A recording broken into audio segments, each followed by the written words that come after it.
Hi everyone, welcome to Maximum Attack Rallying. I'm at Snetterton again for the second time in a few weeks. This time though for a track evening, and the reason I'm here is because it's my birthday and it's something fun to do. Not driving, but having a look. But also because I wanted to make this video because I want to talk to you people about track days and why rallying is really up against it when it comes to track days. Because I mean, track days have been going on for a long time, haven't they? There's something that people have been able to do for many, many years, but they have got a lot more popular over the last couple of decades. And you can kind of see why. And you can kind of see why that popularity is probably eating into the popularity of rallying. So it's an evening in Snetterton. This evening, I think, costs £99, I wanted to say. And for that, I think track time starts around 5:30 and lasts until 8, so you're about 2.5 hours. And it's open pit lane, so you can show up in your road car, drive around for as many laps as you want for 2.5 hours and go home again. You can kind of see why that's appealing, can't you? Because there are no regulations about what type of seats you have to have, about what type of seat belts you have to have, about what type of roll cage you have to have, what type of fire extinguisher you have to have, what type of suit you have to have, what type of hat you have to have. You see where I'm going here? It is a very simple way to enjoy your car, isn't it? Because you can do it in a standard road car, or you can do it in a dedicated track car. You've even got people here in racing cars using it as an opportunity for some relatively cheap testing, so you can see why people do it, can't you? So that's what we're going to talk about. We're going to walk around the paddock a little bit, look at some cars, because that's fun, isn't it? We like looking at cars, that's why we're here. And yeah, talk about why track days are probably quite a big threat to club rallying, probably not just in the UK but everywhere.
Walking across the paddock, quintessential track day stuff. Look, I'm so biased towards Renault Clios because I used to have a Renault Clio 172 Cup and I did track days at Snetterton in it. And I also had 2 Clio 197s and they're great. These are super track day fodder, also used in loads and loads of race series. So this one, definitely a track day car, got a half cage in it. This one, which is going to run me over, looks a bit more serious. Still only half cage though. Similar colour to my old car, but that's a 182 because it's got 2 exhausts at the back. But again, it just shows, doesn't it? That 180 horsepower, no rules. That's a lot of fun for not that much money, even though they are getting a bit more expensive. Over here, we have a kit car. I don't know what this is. Is it an MEV? It's turbocharged. And again, you know, these, I don't know how much one of these costs. Probably not mega money, is it? It's pretty cool though, it is turbocharged, front engined. That looks like it's got a Mazda engine in it. It's a man with a van and a trailer. There's actually a few of my friends here, we'll maybe have a look at their cars. We'll walk over here a little bit. We've got a line of M3s, which is quite fitting because my friend is here in his E92 M3. Over here, as goes a Fiesta ST. Look, Mark 7. I promised you a video on a Mark 7 Fiesta ST. It is coming. I can't drive at the moment, but I will film it as soon as I can drive again. Then over here, obviously, at the opposite end, you know, you've got all your little cheap hot hatches, haven't you? Clios and Fiestas and all of that stuff. And then you've got the track car, haven't you, if you're in the UK? And the track car, if you're in the UK, is a Caterham 7. This is a 620R, obviously packed up, ready to go home. British track day cars don't get much more British track day than a Caterham, do they? I would love to drive a Caterham, I never have. Also, there's an MX-5, look. Let's see what else we can find.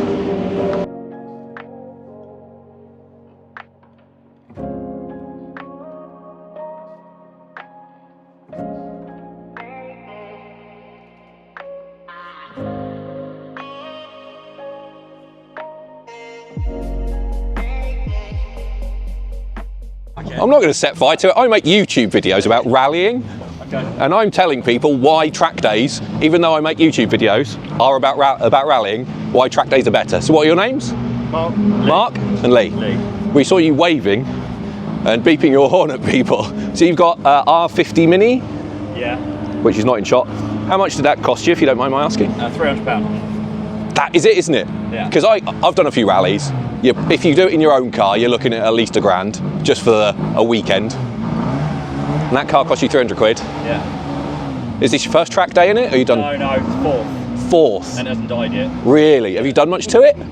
No, just different tyres. Really? That's it. Wow. Because I always say, because I've done quite a few track days as well, I know people that have got mega track day cars. No one is having more fun than the people in the 300 quid, 500 quid, £1,000. Because I used to have a Clio 172 that was £1,000. Yeah. And it's just, I don't know, you can have a 30 grand M3, but I don't think you're having any more fun, are you?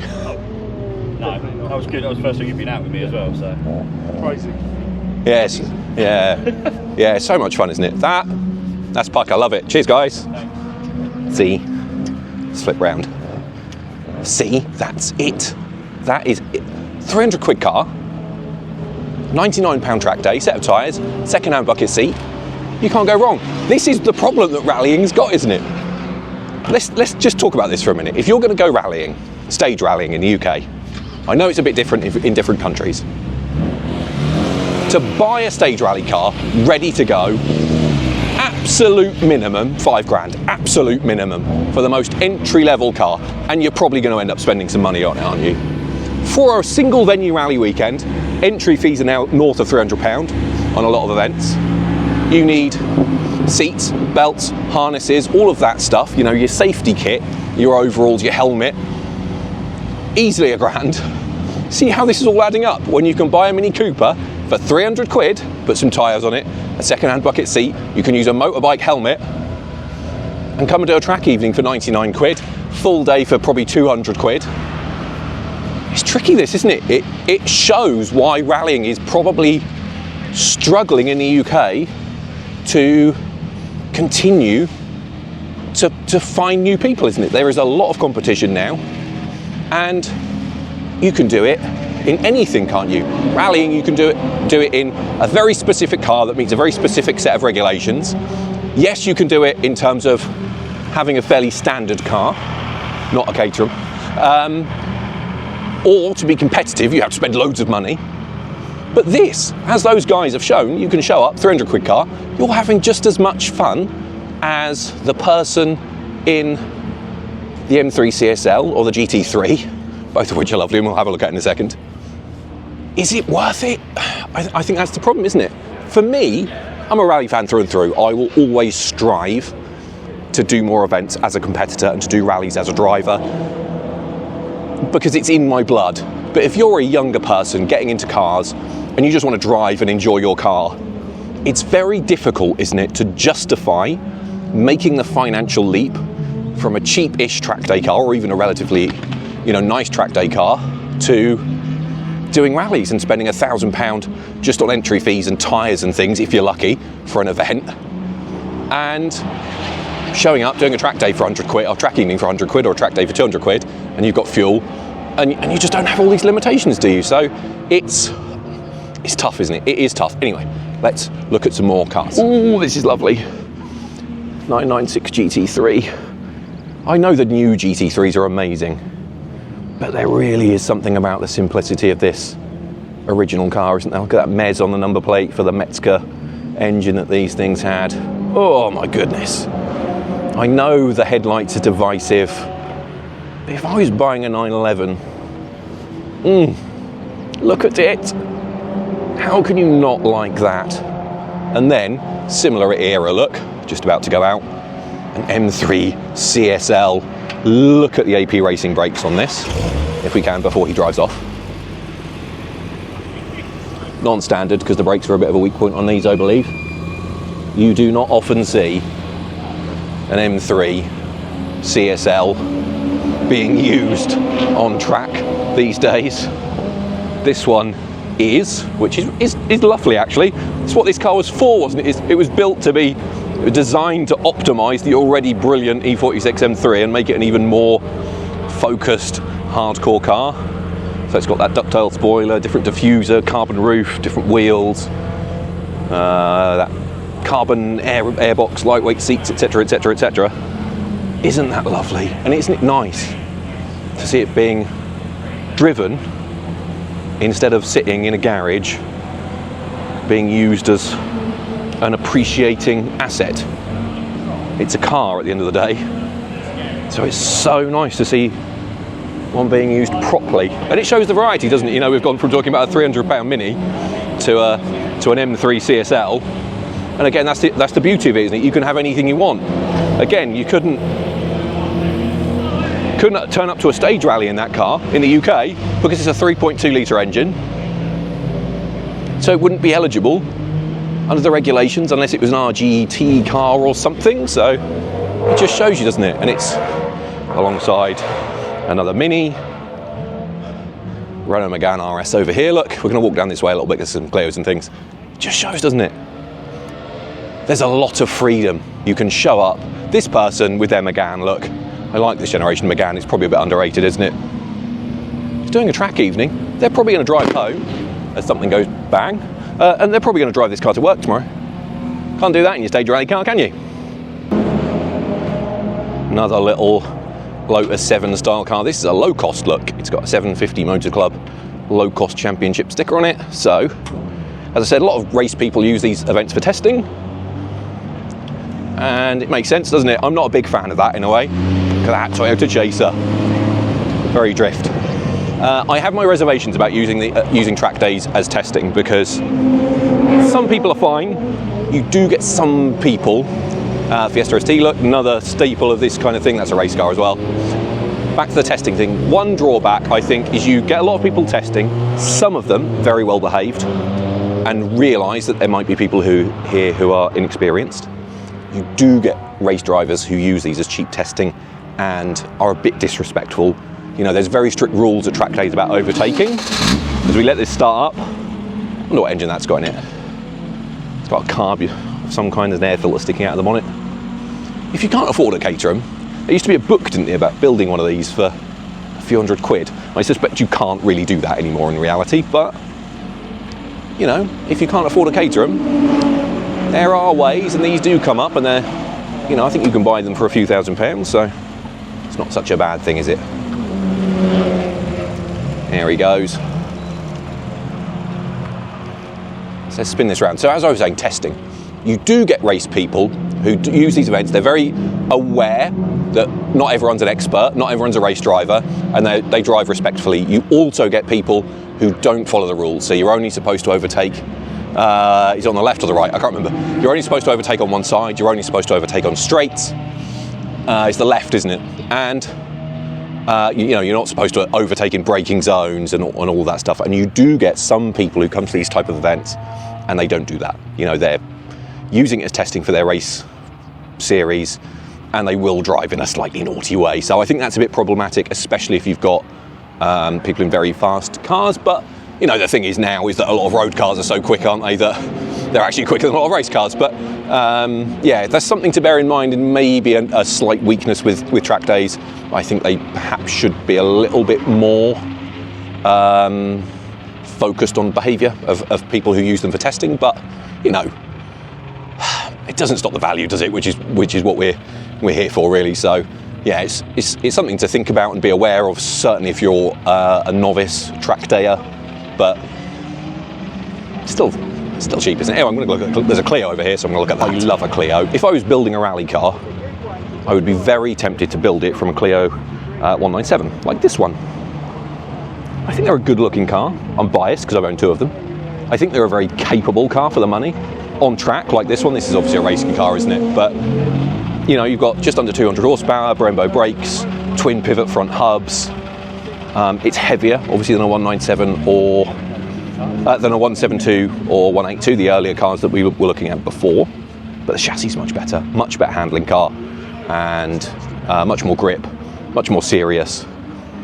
So I just think good value as well at the moment. 172s and 182s are getting more expensive. This one has got a bolt and cage. Fairly standard otherwise though, standard shifter. Renault Sport steering wheel, it's still got all the radio controls and everything in it, so it's not too hardcore. But yeah, for me, with 172 and 182 values getting so high, I think these are better value and they handle better. They're not quite as quick in a straight line maybe, but as an overall package, for me, better car. So I'm walking down to the end of the paddock. We've got a pair of Audi TTs. They look like race cars, don't they? Is there a race series for Audi TTs? I guess there must be. And we've got 2 more low costs. I wanted to get to these, look. 2 NASCARs, sprint cars, help. I don't know what they are. They look like NASCARs. I've seen them going around, but they're going around very slowly. So maybe they're just using it as a bit of a shakedown, just to get some miles on the cars. They're not bothering anyone, they're just, you know, driving around at sort of relatively low speed, but it just shows, doesn't it? Just shows the diversity. Is he going to fire it up? Lights are just coming on the back. Yeah, it just shows the diversity, doesn't it? You really do get everything on a track day, from a £300 Mini to an Ariel Atom to a McLaren or M3 to this and this. Absolute madness.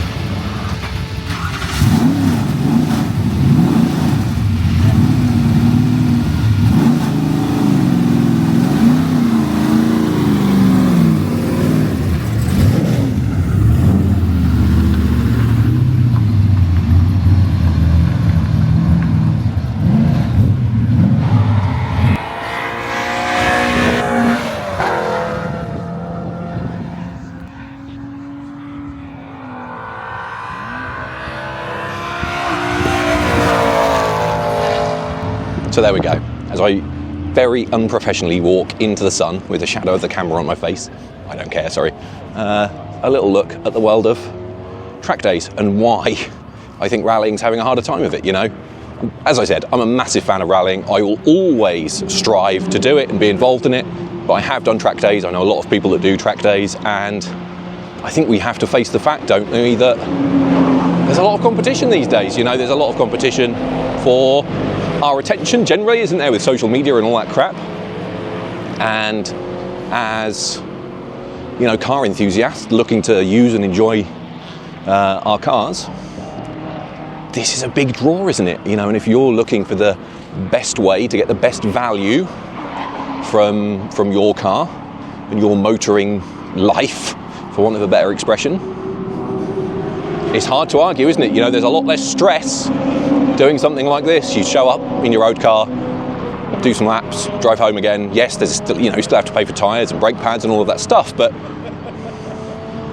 there's no £300-400 entry fee, is there? Just for a single venue, you know, not even getting into closed roads. There's no service crew. There's no live seats and harnesses or overalls or helmets or any of that crap. It's just a very different world, isn't it? And I think maybe rallying needs to wake up. You know, rallying will never be cheap. It will never be as cheap as this, but I think we have to do things to sell the benefits of rallying and of competition over this. We have to do more to get people from the track day world into the rally world. Anglesey Circuit have run rally track days in the past. It blows my mind that more circuits aren't doing that and giving people a taste of what rallying is like in less highly prepared cars. I think we need to work on all of that, all of the marketing that comes with it. I think we need to look at the regulations, the championships we have, how we have more affordable entry points to the sport, more affordable single make championships. You know, we saw that low cost Caterham rip-off earlier, didn't we? Where's the rallying equivalent of that? Obviously, we had the Mini, didn't we? We looked at the Mini. There is a Mini Rally Challenge, and that is fantastic. That's probably the biggest single make championship in the UK right now, which is great, but there should be more of them. So I think it brings up a lot of questions, doesn't it? So it's definitely something. Anyway, let me know in the comments what you think. Do you like track days? Do you think they're a waste of time? Do you think they're not comparable? I'd like to know your thoughts. What do you also think we could do to encourage people from this world into our world? You know, how can we get people to cross over? So let me know what you think about that. While you're there, maybe you could hit those like and subscribe buttons and all of that stuff. And other than that, I'll just say thank you for watching. I'll see you again next time.